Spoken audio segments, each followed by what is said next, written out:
రాష్ట్ర భూపరిపాలన వ్యవస్థలో సరికొత్త అధ్యాయం మొదలైంది. భూభారతి చట్టం అమల్లోకి వచ్చింది. భూభారతి పోర్టల్తో పాటు కొత్త చట్టానికి సంబంధించిన రూల్స్ను సీఎం రేవంత్ రెడ్డి ఆవిష్కరించారు. పోర్టల్ 4 జిల్లాల్లోని 4 మండలాల్లో ప్రయోగాత్మకంగా ప్రారంభమైంది. వచ్చే నెల మొదటి వారంలో మిగతా 29 జిల్లాల్లోనూ పైలట్ ప్రాజెక్టులు నిర్వహించి జూన్ 2 నుంచి రాష్ట్ర వ్యాప్తంగా అమలు చేసేందుకు సర్కారు ఏర్పాట్లు చేసింది. కొత్త చట్టంపై ప్రజల్లో విస్తృతంగా అవగాహన కల్పించేందుకు 4 మండలాల్లో రేపటి నుంచి కలెక్టర్లు, రెవెన్యూ అధికారులు సదస్సు నిర్వహించనున్నారు.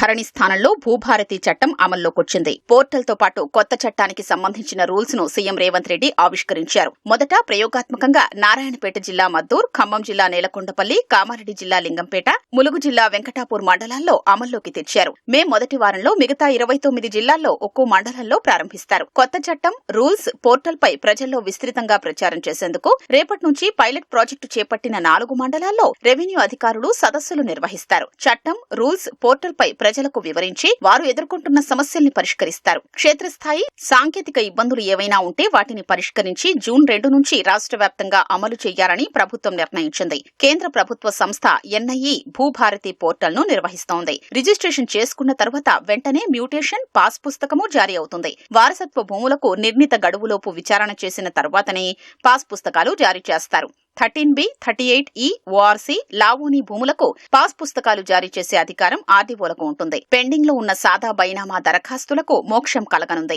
గ్రామకంఠం, ఆబాదీలకు కూడా భూమి హక్కుల రికార్డు రాబోతోంది.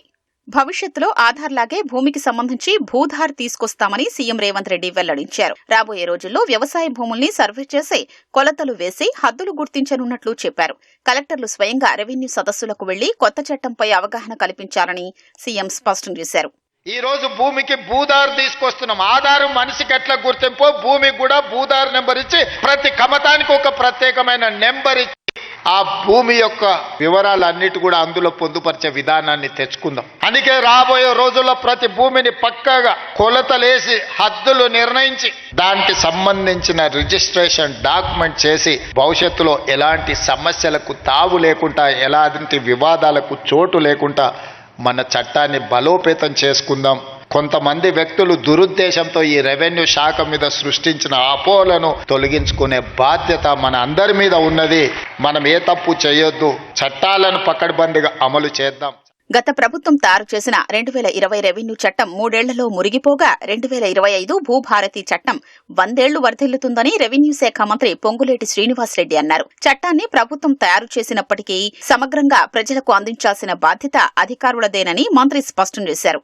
2020 చట్టం వచ్చిన తర్వాత విఆర్ఓ వ్యవస్థను ఎత్తేసిన తర్వాత సర్వే వ్యవస్థని భ్రష్టు పట్టించిన తర్వాత భూములున్న ఆసాములు ఎలా ఇబ్బంది పడ్డారో వాటన్నిటినీ ఒక్కొక్కటి రాష్ట్ర ఆర్థిక పరిస్థితి బాగలేకపోయినా రూల్స్ పర్ఫెక్ట్ గా ఫామ్ చేసుకున్నాం.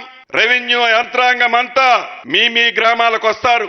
ఆ సమస్యలని జూన్ 1వ తారీఖు లోపు ఈ 4 మండలాలకు సంబంధించిన సమస్యలన్నిటినీ పరిష్కరించాలని గౌరవ ముఖ్యమంత్రి గారు కేబినెట్ ఆదేశించడం జరిగింది.